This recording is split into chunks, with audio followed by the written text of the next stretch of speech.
Breaking news. মানে কেমন লাগবে যে আমাদের ফিলিস্তিনের গাজার অন্তর্বর্তী সরকার বা দায়িত্বশীল সরকার প্রধান হিসাবে ডোনাল্ড ট্রাম্প তিনি এই রাষ্ট্রটির প্রধান হতে যাচ্ছেন। আর আপনি ভাবছেন যে বিষয়টা হাস্যকর অথবা আসলে এটা কেমনে সম্ভব ভাই? জি, আসলে এটাই সম্ভব আর এটাই বাস্তবায়িত হতে যাচ্ছে। গতকালকে থেকে হঠাৎ করে ইসরায়েলের প্রধানমন্ত্রী নেতানিয়াহু গাজা ইস্যুতে একটা সিদ্ধান্ত দিয়েছে। সিদ্ধান্তটা ভালো যে গাজায় যুদ্ধবিরতি বন্ধে বা যুদ্ধবিরতি করতে রাজি হচ্ছে ইসরায়েল। ইভেন কাতারে যেই অভিযান ছিল সেই অভিযান নিয়েও নিজেদের অবস্থান ব্যাখ্যা করেছে, কাতারকে সরি বলেছে।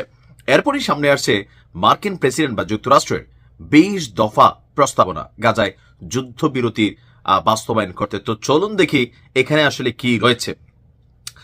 এখানে যতটুকু আমরা দেখলাম যে আমেরিকা যে 20 দফা প্রস্তাব দিয়েছে গাজা উপত্যকায় যুদ্ধ বন্ধে, সেটাকে সহমত জানিয়েছে নেতানিয়াহু। এখন এই যুদ্ধবিরতিতে রাজি হলে, যদি আমাদের বীররা রাজি হয়, 72 ঘন্টার মধ্যে যারা তাদের কাছে আটক আছে তাদেরকে ছেড়ে দিতে হবে। এরপর এই এলাকার নিয়ন্ত্রণ পুরোপুরি ছেড়ে দিতে হবে। তারপর এখানে গঠিত হবে একটি সরকার বা প্রশাসন, আর এই প্রশাসনের প্রধান হবে মার্কিন প্রেসিডেন্ট ডোনাল্ড ট্রাম্প। গতকালকে হোয়াইট হাউসে ইসরায়েলি প্রধানমন্ত্রীর সাথে বৈঠকের পর এমন বক্তব্য যখন সামনে এসেছে, বিষয়টা নিয়ে মুহূর্তের মধ্যেই আলোড়ন তৈরি হয়েছে।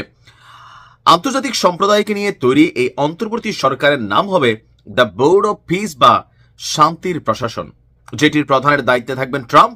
আরব এবং ইসরায়েলিদের অনুরোধেই এই দায়িত্ব নিচ্ছেন তিনি।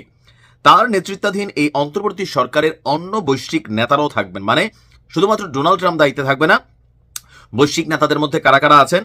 আপনার সাবেক ব্রিটিশ প্রধানমন্ত্রী, ব্রিটিশ মানে যুক্তরাজ্যের সাবেক প্রধানমন্ত্রী টনি ব্লেয়ার।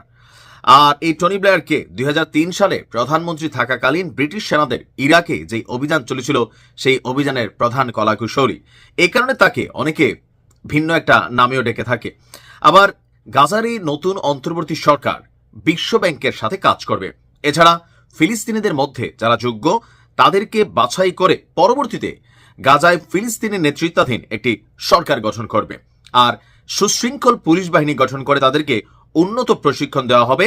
আর এই সরকারের দায়িত্ব থাকবে এই অঞ্চলকে পুরোপুরি নিরস্ত্রীকরণ করা এবং বীরদেরকেও সম্পূর্ণ হাতে চুরি পরিয়ে দেওয়া।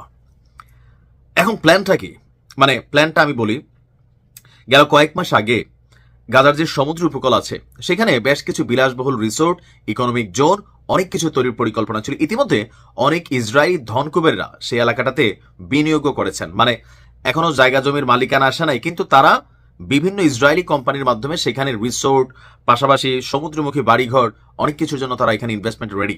আবার ডোনাল্ড ট্রাম্পকে এই দায়িত্ব দেওয়ার অর্থটা তো বুঝছেনই যে সারা পৃথিবীতে এই মুহূর্তে একমাত্র দেশ আমেরিকা যারা শুধুমাত্র নেতানিয়াহুর পক্ষে নিজেদের শক্ত অবস্থান রাখার কারণে আরো কিছু দেশও তাদেরকে সাপোর্ট দিচ্ছে। এখন আসলে ভিতরে কি ঘটতে যাচ্ছে? ভিতরে অন্য কিছুই না, ইসরায়েলের নিরাপত্তা রক্ষায় এই অঞ্চলটা খুবই মানে গুরুত্বপূর্ণ, এটাকে দখলে নেওয়া। তো সরাসরি দখলে নিতে গেলে নানান বাকবিতণ্ডা আসবে, বৈশ্বিক সমালোচনা হবে।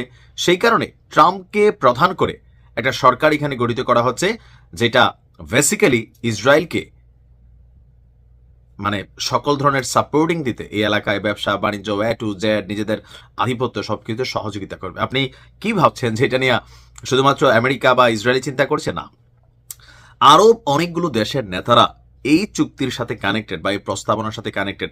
নিহু বলছিল অনেকে উপরে উপরে আবার নিন্দা করে, তলে তলে কিন্তু ভাই আমাকে ধন্যবাদও দেয়। আর এই তালিকায় আছে সৌদি আরব, আরব আমিরাত থেকে শুরু করে বাহরাইন থেকে শুরু করে আরো অনেকগুলো রাষ্ট্র। কি ঘটতে যাচ্ছে?